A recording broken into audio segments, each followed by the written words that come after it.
Welcome to part 3 of the series of 3 lectures on telomeres and telomerase. This third part is going to be on stress, which I will define, and telomeres and telomerase in humans. In the previous 2 lectures, you'll remember that we talked about the fact that if you have plenty of telomerase, then homeostasis in the sense of telomere length maintenance can be maintained. There's a balance of lengthening and shortening processes on telomeres so that an average length of telomere is maintained and the cells can keep dividing, if there's enough telomerase and other conditions are met, essentially indefinitely. So now I want to put this kind of cellular and molecular information that we've been gaining about telomeres and telomerase into perspective with respect to humans, and a question that is greatly of interest to many people, and that is the question of how do we age? What underlies this familiar kind of progression shown in this series of pictures here? The first thing I'd like to emphasize is that aging is a multifaceted process.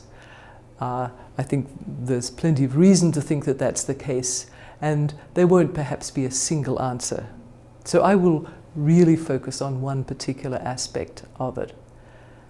And even at the level of whole humans, we can think of multiple facets of the process of aging, and one of them is the observation that there's increased susceptibility to certain kinds of diseases. And we can wonder about this and wonder how much of this is environmental, life factors, stochastic, and how much of this is genetic. And of course, no doubt there will be much interaction between those two. I'm going to talk about some work studying telomere maintenance in humans and show an interesting set of findings that suggest that the environmental and life factors aspects can certainly play a role. And that is not to say genetics is not important, and I'll show you a sort of situation where it's clear genetics is important as well. So if we think about this susceptibility to diseases and mortality, one can wonder about the genetic and the non-genetic aspects. And I'm going to show you a graph that came from Gavrilova and Gavrilov, just to give you an example of the fact that the genetic and the non-genetic components of aging are not just monotonic across the decades of human adulthood. So this was a study of over 5,000 daughters of well-to-do families in Europe, and which there was good genealogical information as to the father's lifespan and the mother's lifespan and the daughter's lifespan. And so with this database of over 5,000 daughters with such complete information, and all of whom were well-to-do, the question was asked, of the daughters who lived to be 30 years and older, how did their lifespan relate to either their father's lifespan, which is shown here, as I'll explain, or the mother's lifespan, and I'll just tell you about that. But it was very similar to what I've shown you here for the paternal lifespan. And the relationship was this. If you looked at daughters who lived to be a certain age and asked what their life expectancy was compared with the rest of the daughters who were born in those same years, and compared with how old their fathers grew to be before they died, in other words, what was their father's lifespan. For people who had fathers who lived to be 75 years and older, there was really quite a strong relationship between the greater the father's lifespan was, the greater the chance that the daughter would live longer than expected. And so this function, which is called a residual, basically increases with parental lifespan, at least just for the fathers 75 years and older, whose life expectancy was 75 years and older, and that was the relationship expected if genetics is an important contributor to the daughter's lifespan. Okay, so if the father lived longer than 75 years, then the daughter's lifespan was related to it in a way that said genetics was important. But what about all the fathers who didn't live to be 75, who lived to be less? There, the relationship was very random. So in other words, it made little difference whether your father had a lifespan of 40 or your father had a lifespan of 70 years to what your lifespan, the daughter's lifespan, was. So in other words, mathematically, this function around 0, that's expected if actually inheritance is unimportant. Very similar plot was seen when it was the maternal lifespan instead of the paternal lifespan that was plotted out. So in other words, for this great majority of the daughters, over 70% of the daughters fell into this category. In fact, things that are not genetic, we could call them environmental, stochastic, life factors, non-genetic factors, were clearly more overwhelming quantitatively. So the genetic component was much more important to fathers with a long lifespan than it was for the fathers who had this wide range of somewhat shorter lifespans. It just says that the relationships can be more complicated. And so many summaries have been put forward for this kind of observation, and I've added in another one, and so that is elderly subjects demonstrating exceptional longevity, for which I've just told you there is certain kinds of genetic information that argues that this is really a genetically based phenomenon, exceptional longevity. Such elderly subjects have generally been spared the major age-related diseases such as cardiovascular disease, diabetes, and cancer. Now, those diseases are responsible for most deaths in the elderly. And those are the ones for which one can find a lot of non-genetic causes as well. So, cardiovascular disease, diabetes, and cancer, responsible for most deaths in the elderly, and for which there's a significant non-genetic component. So how can one analyze this further, and what's this got to do with telomeres? So that is what I'm going to tell you about now, some relatively recent research which connects these with telomere maintenance now in humans. Okay, so to remind you, if telomeres are replenished by continuous telomerase action, then the cells can keep dividing. And in humans, when one looks at the distribution of telomerase activity in different cell types, one does find telomerase in stem cells and germ cells. These are cells that are expected to be essentially immortal cells. One does find it in human tumors, but I'm not going to talk about that in this part of this lecture series. But one finds telomerase at regulated but real levels in a variety of other normal adult cell types as well.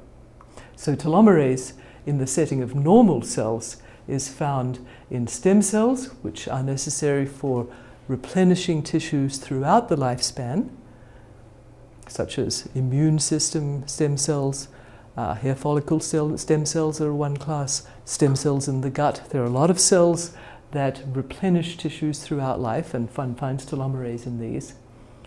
But one also does find detectable levels of telomerase in many normal adult stem cell, non-stem cells as well. So let's just reiterate this expectations. If you have plenty of telomerase, then homeostasis is going to be balanced, cells will keep dividing. So that would describe the situation for stem cells, for example. Now, if you have just a little bit of telomerase, then what's the situation going to be like in that case? Well, if you had no telomerase at all, we discussed in the first lecture what would happen. There would be progressive shortening of the telomeric DNA. And eventually, when the telomeres became too short, there'd be cellular senescence. And that is indeed observed in some cells that have very little telomerase when they grow in culture. But the situation in normal cells in the human body not cells growing in culture, but the cells freshly analyzed from humans, as fresh as you can get the cells, and you look at them directly, it's a more intermediate situation. So for example, what's the prediction? If you had some telomerase, right, you're going to have the shortening processes going on, but each time the cells are dividing, perhaps there's some telomerase, and so it's trying to keep it up, and but eventually loses the battle. So if you had some telomerase, the prediction is that since you haven't completely compensated for the shortening processes, while telomerase might be able to keep up, eventually the net shortening will overcome the elongation ability of telomerase, and senescence will eventually ensue, later than if you had no telomerase. And if you had some, a little bit less, but still some telomerase, then you'd get there to the point of senescence, but somewhat faster than those cells that had a bit more telomerase. And so it's these situations of this sort of gray zone that seem to be the situation in normal human cells. Now this is important because normal human cells will include certain kinds of stem cells that are required to keep replenishing throughout life, and then the proliferating cells that arise from those stem cells that are required to regenerate tissues throughout life, such as the immune system. So how do we age? So we've learned a lot as we have studied telomeres and telomerase in the laboratory in model organisms that can now start to feed into this question of, in humans and in people susceptible to diseases of aging, how does this happen? How do we age? And the converse can also be true. And let me show you this very striking example. The clinic, the bedside in this little diagram here, the clinic can be very informative as to what might be going on in terms of underlying biology. And such was the case with telomerase. There's a rare inherited condition in humans. It's very rare, but it's now been seen in some dozens of families. We have billions of people on the planet, and even a very rare disease can sporadically show up in amounts that cumulatively add up to dozens of families. This has been seen for a particular disease that happens to have the name dyskeratosis congenita, which you don't really have to remember because it's not the most clinically relevant aspect that's important here. What's important is that such individuals die from progressive bone marrow, and they suffer a premature death. They don't make it to old age. And what's the defect? The defect is that a copy of the telomerase RNA gene, and the RNA is a single copy gene found, and one copy on a particular chromosome. You get one copy of the chromosome from your mother, one from your father, or vice versa. So you normally have two copies of the telomerase RNA gene indicated as this little yellow bar and on these chromosomes. So these are the two chromosomes that have the telomerase RNA gene, one that you got from your mother and one that you got from your father. When one of those copies don't work, then the primary clinical problem is progressive bone marrow failure. This, as I said, causes premature death. Indeed, it can cause it early adulthood, sometimes even childhood, up to middle age. Such individuals have telomeres that are way shorter than the normal range seen in healthy individuals who do not have this inherited condition, or in their family members who do not inherit this mutation. The characteristic is that the immune system has become exhausted. It looks probably as though stem cells, or the cells that arise from stem cells in the immune system, just lose the ability to proliferate all the way through a normal life expectancy. As I said, the progressive bone marrow failure, which is the primary cause of much of the death, that is the problem, and the immune system then cannot keep being replenished, which normally happens, of course, from cells in the bone marrow. Interestingly, such individuals are cancer-prone. They have very short telomeres, and as I said in the first part of these 3 lecture series, telomerase can act to protect the ends of chromosomes. And if we have deficient telomerase, then that may be one reason why the chromosome ends are dysfunctional, they're not protected, and secondly, the telomeres are simply shorter, so they're also more prone to becoming dysfunctional. So the important result, which was found in 2001 by Valiami et al., was that mutating one or other copy from mother or father, it didn't make a difference who had passed the gene down, but if one of the copies of the telomerase RNA gene was mutated, as is the case in the family members affected by this inherited disease, even though the other gene copy is wild type, these are the ensuing consequences. The important message is that to get through a healthy, full human lifespan requires both the telomerase RNA alleles, that means gene copies, to be functional. That means the quantity of the gene product matters. So this is what the rare inherited disease told, that even a 50% gene dosage, one functional gene instead of two functional gene copies, even a 50% gene dosage is a big problem in the long lifespan of humans. Even though one can get often to adulthood, early adulthood, one cannot keep going throughout life. And the thing that's going wrong is the ability of systems such as the immune system to keep replenishing itself. So the cell proliferation ability is diminished. Okay, but that's a rare disease. Is this relevant to what happens in the vast majority of humans who do not have this rare disease, informative as it is? But now that gave a strong clue to look. And so what's the situation for humans who are not ostensibly carrying any known genetic disease? What's the effect of common variations in how their telomeres are maintained in humans? Variations caused by, for example, non-genetic differences between individuals. So to put it in perspective, a very interesting observation was made in 2003 by Cawthorne and colleagues, and they reported in a cohort of about 140 unrelated people aged 60 years and older, when they had shorter telomeres in their white blood cells, which are the cells that are easily analyzed, and a blood sample taken from a healthy individual can be analyzed for its white blood cell telomeres and the average telomere length in those cells, it was found that such individuals with shorter blood cell telomeres have higher mortality rates than those in the same cohort of people with longer telomeres in those white blood cells. And specifically, the shorter telomeres were associated with a 3-fold higher mortality rate from heart disease and an 8-fold higher mortality rate from infectious diseases.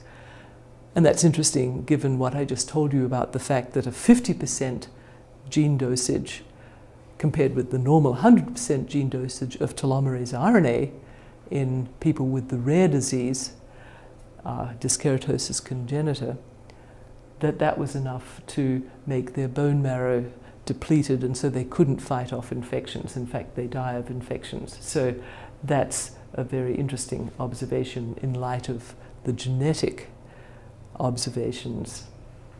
And indeed, from all causes of mortality in this elderly cohort of people who were followed for 17 years subsequent to the time that their telomeres were analyzed, overall, from all causes, the people with the shorter telomeres had higher mortality rates, in other words, poorer survival, compared with those with the longer telomeres.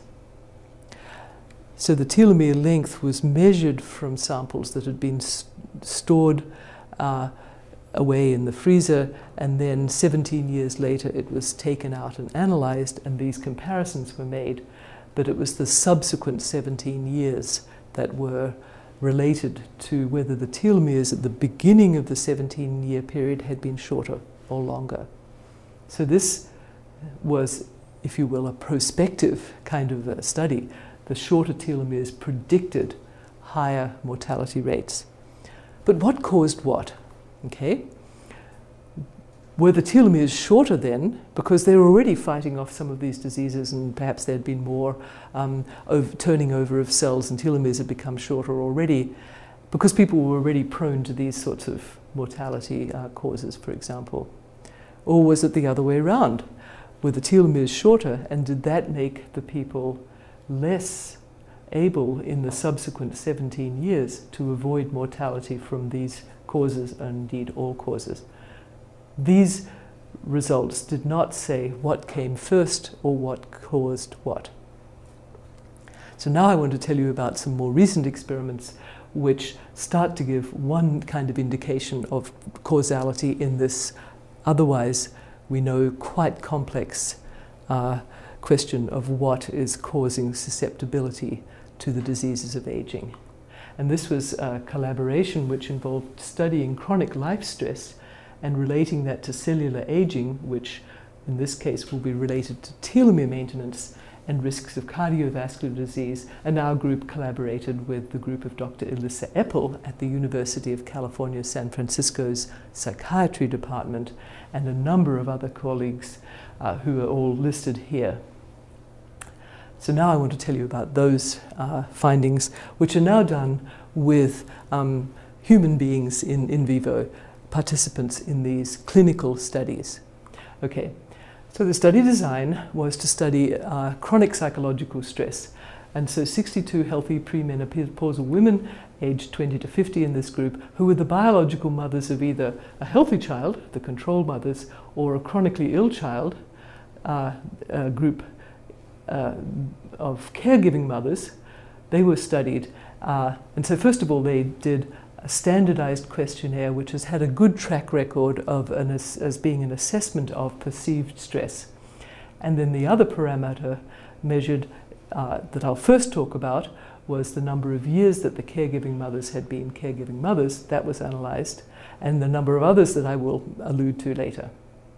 So first of all, the study design was to assess the perceived stress for the whole group, both the control and the caregiving mothers, and then the number of years of the situation of being in this acutely stressful situation, well, not acutely stressful, chronically stressful situation, being the caregiver of their child who's chronically ill from a variety of causes. Okay, so three markers of cellular aging were looked at: telomerase activity, telomere length, and also a measure of cellular oxidative stress, which is a ratio of two compounds, F2 isoprostanes and vitamin E. And that was just taken as an assessment of the oxidative stress situation physiologically in these individuals. We'll focus on telomerase activity and telomere length. So this was the study design as I just went through.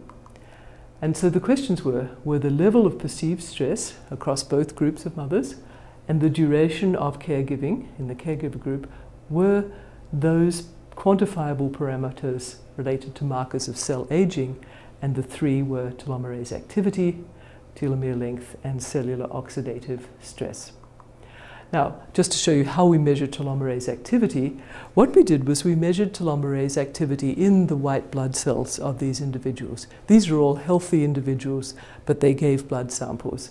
One could analyze telomerase activity, and this is the telomerase activity gel. We use 3 different concentrations always to make sure that we're in the linear range, comparing it with internal controls of various kinds and a reference sample, which is shown here.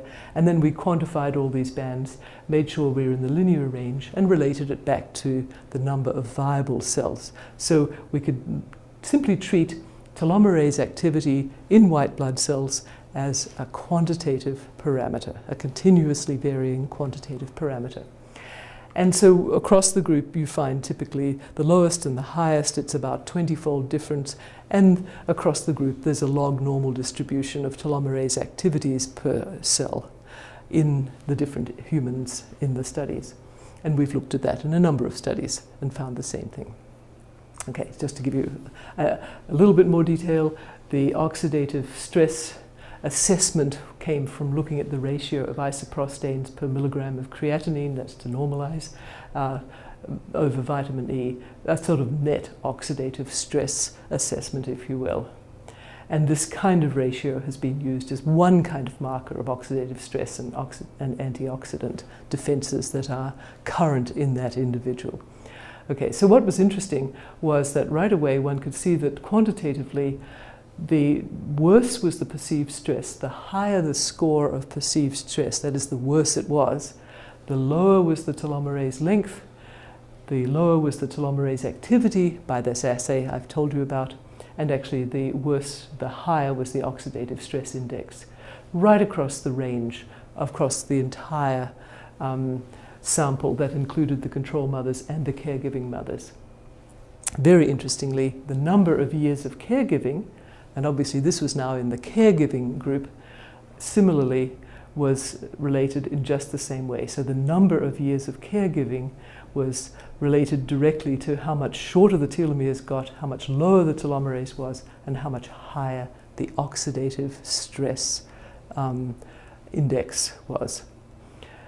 So this, just to show you a couple of samples of data, here's the high stress quartile, and this was corrected very carefully against all sorts of other parameters in this very well controlled group, and these relationships didn't go away. Here, for example, are the data compared for the high stress and the low stress quartiles, for example, and you can see here's the average and here's the range for the high stress quartile, and there's less telomerase, about half the amount of telomerase on average as there is in the low stress quartile. And again, the error bars say that this was quite a significant observation taken together with the number of individuals analyzed.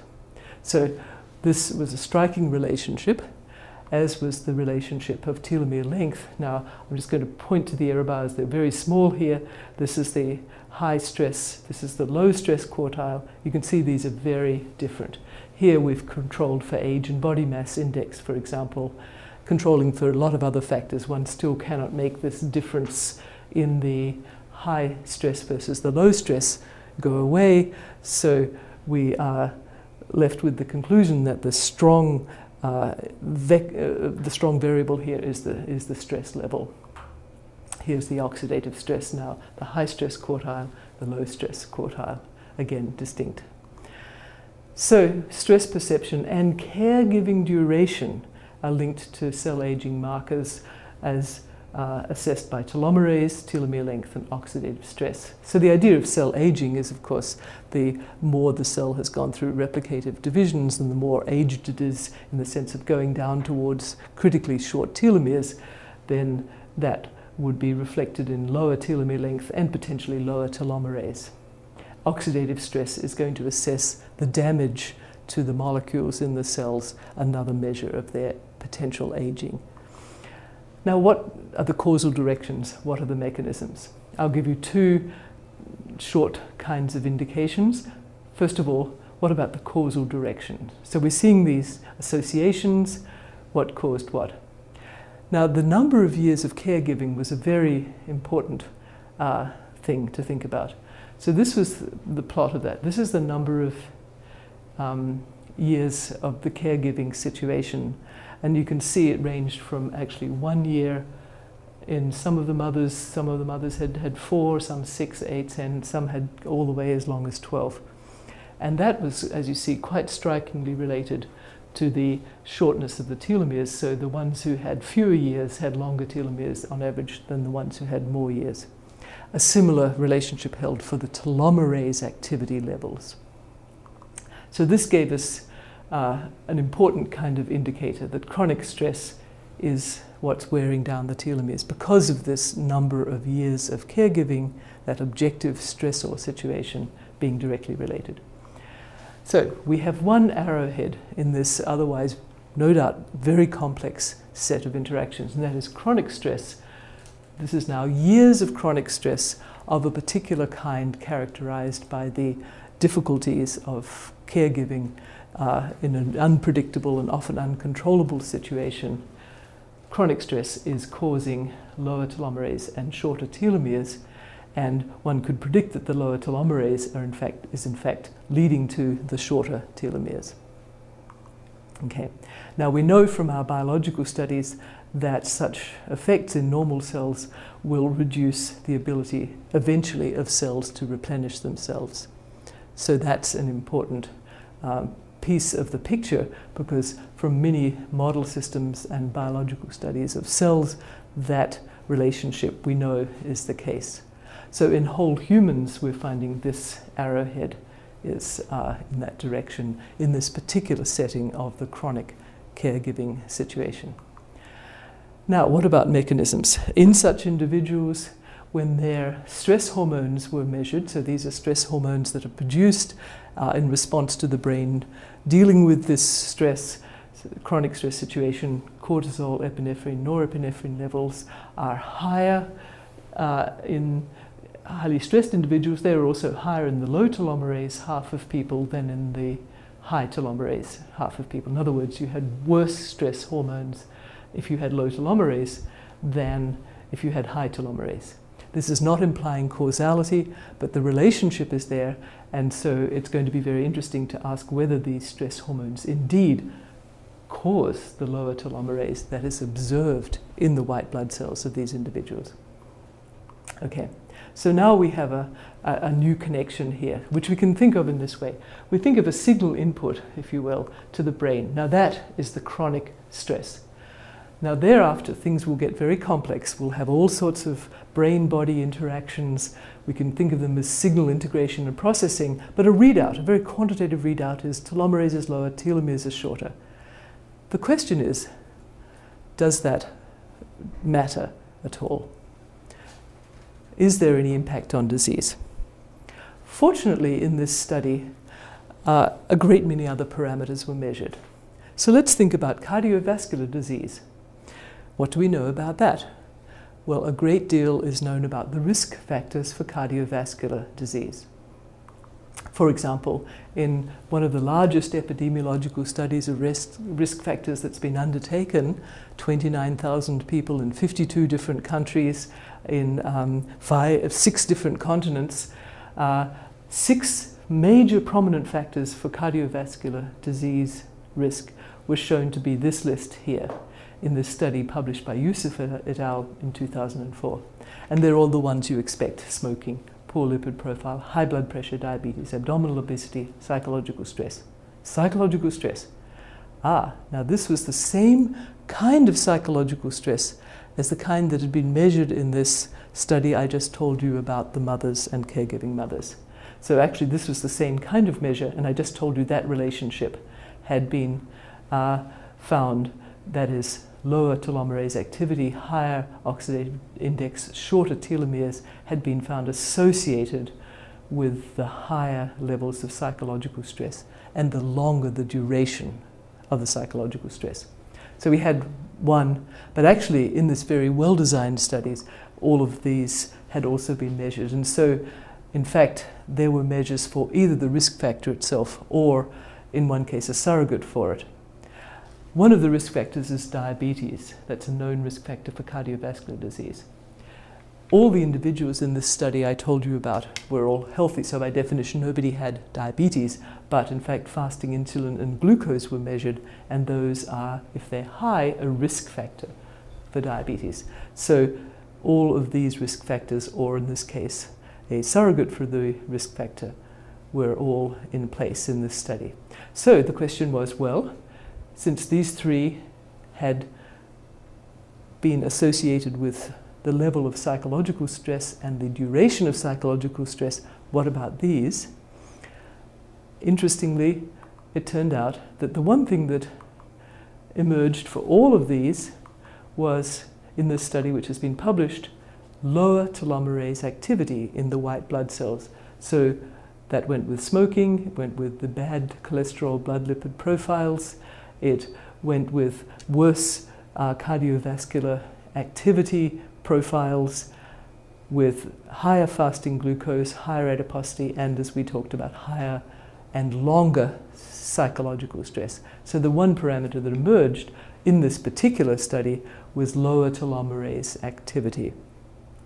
Now, which, as we have talked about, is predicted to lead to lower telomere length, but that didn't emerge in this particular study, perhaps because the individuals were relatively young. So just to show you for smoking, here is the range of telomerase activity per cell in the white blood cells for the non-smokers. You see it follows a broad distribution. In fact, this is a log normal distribution for the whole group. Here are the smokers. They're all very, very low telomerase. In fact, the p-value, the probability that this would be observed just by chance, is very, very low. So telomerase was very low in the smokers. There is no causality implied here. This is just the association. Here's a very interesting observation for heart function. So one can take all the telomerase activity numbers for the entire group and simply divide them down the middle. It's called a median split, into those who have low telomerase and those who have high telomerase. Now, some laboratory analyses of these individual participants were done. People sat for half an hour or longer, and then their resting heart rate was measured. And so here's the value for the high telomerase half, and here's the value for the low telomerase half. You can see right away that the low telomerase half have higher heartbeat rate, just even resting, than the lower telomerase half. The pulse pressure, the blood pressure, is higher for the low telomerase people than the high telomerase people. So in other words, these are less healthy. There's a parameter called high frequency heart rate variability. Basically, the variability is how well the heart is adapting to changing needs. So when it's high, that's good. It's adapting well. So you can see it's higher in the people with high telomerase than it is with the low telomerase group. Everybody's sitting resting. Then an interesting other thing was done in these individuals. They were asked to undergo a series of laboratory psychological stressors in a very controlled setting. So they are asked to anticipate giving a short videotaped speech, to give the speech, and then to do some very unpleasant mathematics in a highly controlled environment in which individuals who are trained personnel look at them stony-faced. And so that normally elicits a very uncomfortable response. Interestingly, how people responded depended on whether they fell into the high or low telomerase group. So I'll just show you the curves. It's quite striking. So what you expect is, of course, your heart rate will go up as you become more nervous and uncomfortable with these deliberately uncomfortable, rather unpleasant tasks. And you can see that the low telomerase people, their heart rate went way up much more. It was already resting higher, went up much more in response than the high telomerase people. Similarly, their pulse pressure went much higher and then eventually came down somewhat than the high telomerase people. And the heart rate variability showed a nice healthy response in the high telomerase individuals, but a much less healthy lack of ability to adapt in the low telomerase people. So simply splitting all of the telomerase activity measurements into just two halves, the high half and the low half, showed very different heart functions. And in all cases, the difference was that the low telomerase group always had the unhealthy response that is predicted to lead to have more of a cardiovascular disease risk. So what we've seen then is that, in summary, the low telomerase alone, even in the absence of obvious telomere shortening, which may well happen later but hasn't happened in this group, is associated with 6 major risk factors, including chronic psychological stress, for cardiovascular disease in people. And so that raises an interesting question of, is telomerase status in normal cells of people an indicator of their disease risks for example, cardiovascular disease?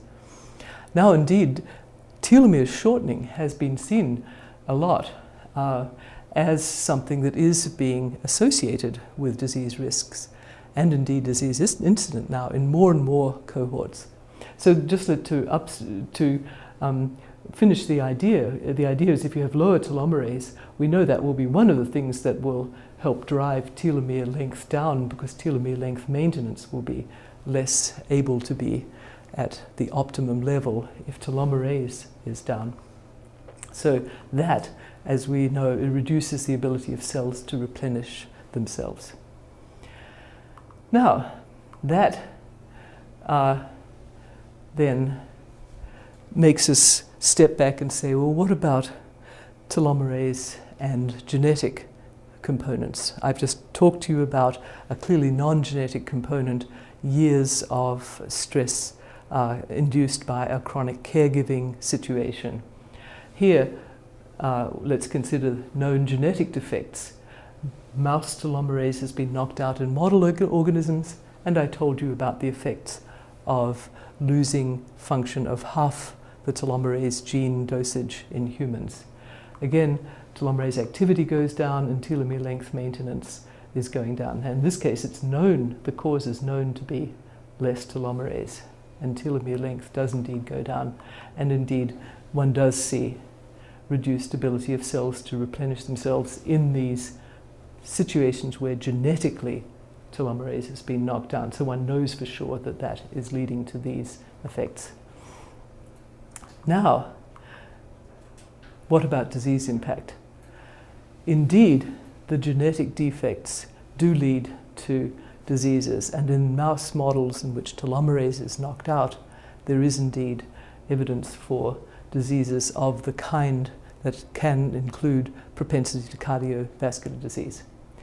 Okay, now, what's been seen clinically for many years is chronic stress, which we can think of as that signal input, clearly has disease impact. This has been seen in a great many different studies. Now we've added a new question. Does that occur via lower telomerase? And that is the open question.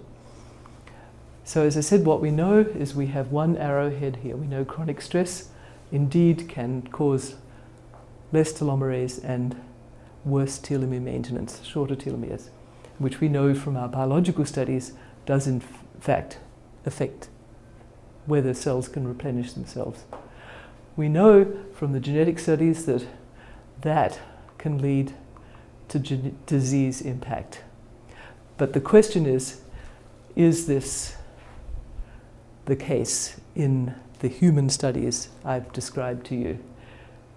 Is this really what's causing the disease impact via the lower telomerase, or is it that the chronic stress actually has its disease impact because of unrelated reasons, or more likely is it a combination of the two? So that is where things are standing right now.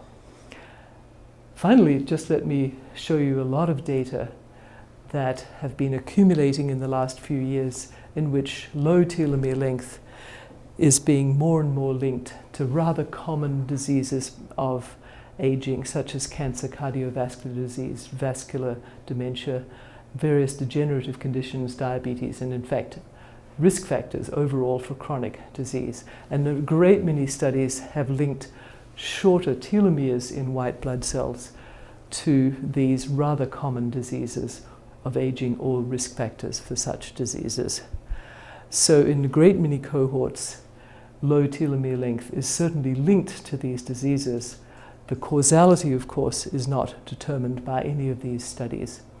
But we think that we may have a clue from our finding that chronic stress will have effects on lowering telomerase, which is expected to lead to lower telomere length. So back to this general statement about genetic and non-genetic aspects of aging in humans and the disease susceptibilities that lead to mortality in humans. The general observation is that elderly subjects demonstrating exceptional longevity have generally been spared these major age-related diseases, such as cardiovascular disease, diabetes, and cancer, which are responsible for most deaths, and for which I've just shown you the kind of evidence that's beginning to accumulate, suggesting that there are non-genetic, as well as, of course, some genetic components for these diseases. And so these non-genetic as well as genetic causes are obviously very interesting, since these major diseases are responsible for most of the deaths in the elderly. So how do we age? The question has come from what we've learned in the lab about cells and molecules, telomerase, telomeres, how their continued maintenance affects abilities of cells to maintain themselves. In animal models, one sees that if it's compromised, can lead to cell death and mortality of the organism. That knowledge has been carried to the understanding of some of the diseases of aging and back. And so this continuous sort of cycle of knowledge and understanding, I think, is going to be an important part of how we address the question of how do we age. So let me summarize with a little metaphorical picture. The summary is that it's emerging that shortening of telomeres in human cells is associated with shortening of life. So if we think of a chromosome and the telomeric structure at its end, I like to think of this structure as being a beautiful, elaborate tree. And what we are trying to understand are the sorts of things that lead this beautiful tree to erode down to a stump. Thank you.